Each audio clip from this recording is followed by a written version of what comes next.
जौनपुर नाम के एक जंगल में एक कालू नाम का कौवा अपने पापा के साथ रहता था। उसकी कोई बहन नहीं थी और मम्मी भी नहीं थी। वो बहुत अमीर परिवार से था। एक बार वो अपने पापा के साथ नदी पार जंगल जा रहा था। पापा, मुझे बहुत भूख लगी है, मुझे कुछ खाना है। कालू, मैं जरा पास की दुकान से कुछ खाने के लिए लेकर आता हूँ। तुम यहीं पर मेरा इंतजार करना। फिर कालू के पापा उसको एक पेड़ की डाली पर बिठाकर उसके लिए कुछ लेने चले गए।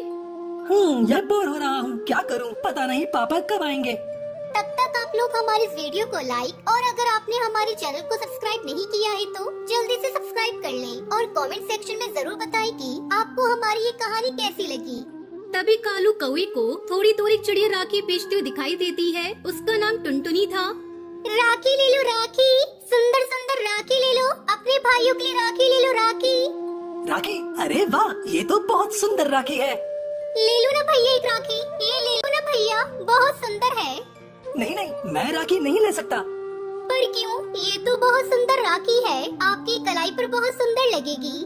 हाँ हाँ, राखियाँ तो बहुत सुंदर है, पर जिससे राखी बंधवाऊंगा वो बहन तो मेरे पास नहीं है। मेरा भी कोई भाई नहीं है, ऐसा करो तुम मुझसे राखी बंधवा लेना। कालू कौवा खुश हो जाता है और तभी दूर से उसको उसके पापा आते हुए दिखाई देते हैं। 4 दिन बाद राखी है, मैं यहीं पर तुमसे रवाने आऊंगा, तो तुम मेरा इंतजार करना। अभी मेरे पापा आ रहे हैं, वो तुमसे बात करते हुए देखेंगे तो बहुत नाराज होंगे। अच्छा, मैं चलता हूँ। 4 दिन बाद जब राखी का दिन आता है तब कालू कौवा टुनटुनी चिड़िया के पास पहुंचता है और टुनटुनी चिड़िया कालू कौवे को राखी बांधती है।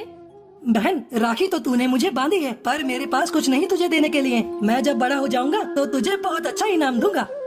भाई, मैंने राखी तुमसे कुछ लेने के लिए नहीं बांधी, ये रिश्ते के लिए बांधी है। आज से तुम मेरे भाई हो और मैं तुम्हारी बहन। अच्छा ठीक है, अब मैं तुम्हें अपने जूते तो दे ही सकता हूँ। देखो, पैरों में जूते भी नहीं है।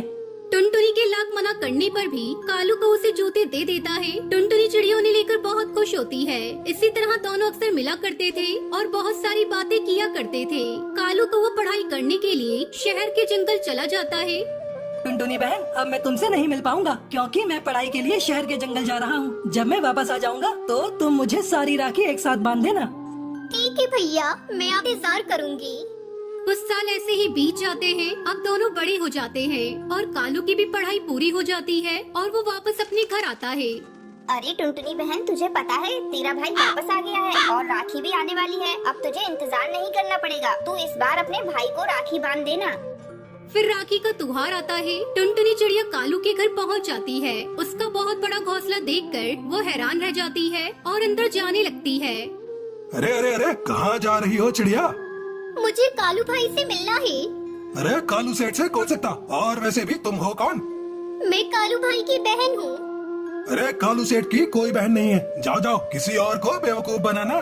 टुनटुनी चिड़िया वहाँ से नहीं जाती। तभी तेज बारिश होती है और टुनटुनी चिड़िया बारिश में वहीं खड़ी रहती है। टुनटुनी चिड़िया कालू कौवे को आवाज देती है और आवाज सुनकर कालू उसके पास आ जाता है। अरे कालू भैया, तुम इतने सालों से कहाँ थे? मैं हर राखी पर तुम्हारा इंतजार कर रही थी। कौन हो तुम? भूल गए कालू भाई, आज से कुछ साल पहले मैंने तुम्हें राखी बांधी और तुमने मुझे अपनी बहन बनाया था। क्या बक रही हो तुम? मैं तुम जैसे छोटे पक्षियों को अपना रिश्तेदार बनाऊंगा? ये झूठ है।